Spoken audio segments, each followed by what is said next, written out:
দেশে শনাক্ত হওয়া করোনা রোগীদের নতুন নতুন উপসর্গ পাওয়া যাচ্ছে। খুব দুর্বল অনুভূত হওয়া, মাথা ব্যথা, পেটে ব্যথা সহ নানা উপসর্গ দেখা যাচ্ছে। কোভিড হাসপাতালের চিকিৎসকরা বলছেন, করোনার এই উপসর্গগুলো আগে দেখা যায়নি। তবে এই জীবাণু সংক্রমণের মাত্রা ও মৃত্যু ঝুঁকি বুঝতে জিনোম সিকোয়েন্সের করা প্রয়োজন বলে দাবি চিকিৎসকদের। আরও জানাচ্ছেন মেহেদী হাসান। মহাখালী কোভিড ডেডিকেটেড হাসপাতালে শুক্রবারে করোনা ভাইরাসে আক্রান্ত হয়ে ভর্তি আছে অন্তত 9 জন রোগী। তাদের 2 জন আইসিইউতে। এই বছরের প্রতি মাসেই কম বেশি করোনা রোগী শনাক্ত হয়েছে।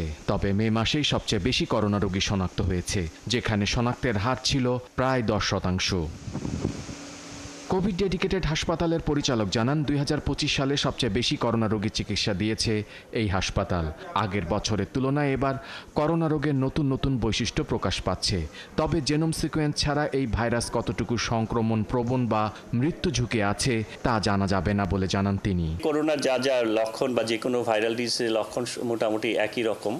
এইখানে হাঁচি, কাশি, শরীর ব্যথা, মাথা ব্যথা, জয়েন্ট পেইন এগুলো হয়ে থাকে। বাট এইবার যেটা আমাদের বেশি পাওয়া যাচ্ছে সেটা হচ্ছে যে আমাদের অনেকেরই ক্ষুধামন্ধ এবং উইকনেসটা খুব বেশি, এবং কারো কারো দেখা যাচ্ছে হয়তো হাঁচি কাশিও নেই। আমরা র্যাট টেস্ট করে পজিটিভ পেয়েছি কারো কারো। দেশে করোনার কম খরচে অভিজ্ঞ চিকিৎসকের সহায়তা পাওয়ার একমাত্র প্রতিষ্ঠান মহাখালী কোভিড ডেডিকেটেড হাসপাতাল। তাই দেশের যে প্রান্তেই হোক না কেন, রোগ শনাক্ত হলেই রোগীকে এই হাসপাতালে আনার পরামর্শ দেন তিনি। অনেক পেশেন্ট কিন্তু অলরেডি ডায়াগনোসড হয়ে আসতেছে, কারণ যেহেতু আপনারা জানেন যে বারডেম বা অন্যান্য private hospital, even Comilla, Noakhali থেকেও আমাদের রেফার্ড হয়ে পেশেন্ট হচ্ছে বড় বড় হসপিটাল থেকে।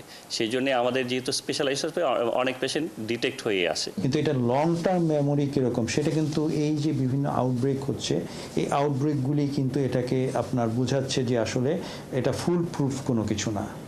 সময়ে সময়ে বিভিন্ন ধরনের ভেরিয়েন্টের যে চেঞ্জগুলি আসতেছে সেটা কিন্তু আপনার এই যেটা আমরা তৈরি করছি ভ্যাকসিনের মাধ্যমে সেটা ভেঙে দিতে পারছে। করোনা প্রতিরোধে একমাত্র উপায় টিকা। তাই টিকার আগাম সরবরাহ নিশ্চিত হওয়া প্রয়োজন মনে করছেন বিশেষজ্ঞরা। মেহেদী হাসান, ৭১, ঢাকা।